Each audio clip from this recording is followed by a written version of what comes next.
படத்தோடைய positive Amir கானோடைய point of வியூவில் தான் படத்தோடைய கதை நகருது. அவருக்கு ஏற்படுற எக்ஸ்பீரியன்ஸ் தான் ஆடியன்ஸுக்கு கன்வே ஆகுது. அதுக்கப்புறம் ஆட்டிசம் குறைபாடு உள்ள நபர்களுக்கெல்லாம் அது ஒரு குறையாகவே இல்லை. அவங்க எந்த ஒரு விஷயத்தையும் ஸ்மார்ட்டாக ஹேண்டில் பண்ணுவாங்கன்னு சொன்னது ரொம்ப நல்லாவே இருந்தது. அமீர் கான் பிகே படத்தில் வந்த மாதிரி புருவத்தை தூக்குன மேனிக்கு தான் இருக்கார். அந்த பசங்களை பார்த்து வியந்து பார்க்குறாரா அப்படின்றதுக்காக அந்த ரியாக்ஷன் வச்சுருக்காரான்னு தெரியல. ஜெனிலியா அமீர் கான் காம்பினேஷனில் வர சீன் ரொம்ப நல்லாவே இருந்தது.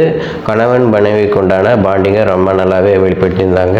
குர்பால் சிங் ஆட்டிசம் குறைபாடுலாம் நார்மல் தானே அமீர் கான் கிட்டே எக்ஸ்பிளைன் பண்ணுவார். அந்த சீன் ரொம்ப நல்லாவே இருக்கும். அதுக்கப்புறம் பேஸ்கெட் பால் டீமில் இருக்கிற ஒரு நபர்களோட பேக் ஸ்டோரியை ஒன்று ஒன்றா சொல்லிட்டு வர்றாரு. அந்த சீன் ரொம்ப நல்லாவே என்கேஜிங்காக இருக்கும். அமீர் கான் அம்மாவை நடித்த டோலா அகல்வாலியா அமீர் கானை கலாச்சிட்டே இருப்பாங்க. அந்த சீன் நல்லாவே இருக்கும். அப்புறம் பேஸ்கெட் பால் டீமில் உள்ள புட்டான்ற ஒருத்தருக்கு தண்ணியை கண்டா பயம், குளிக்கவே மாட்டார். அமீர் கான் ஒரு சில வேலை செஞ்சு ஐடியா பண்ணி அவரை குளிக்க வைப்பார். அந்த சீனும் நல்லாவே இருக்கும். இந்த படத்துடைய டைரக்டர் RS பிரசன்னா ரொம்ப நல்லாவே எடுத்திருந்தார். அப்புறம் இந்த படத்துடைய மியூசிக் டைரக்டர் சங்கர் ஈசன்லாய் ரொம்ப நல்லாவே பண்ணியிருந்தாங்க.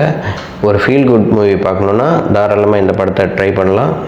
இந்த மாதிரி வீடியோ பார்க்கணுன்னா எங்கள் சேனல் லைக் பண்ணுங்கள், ஷேர் பண்ணுங்கள், சப்ஸ்கிரைப் பண்ணுங்கள். தேங்க்யூ.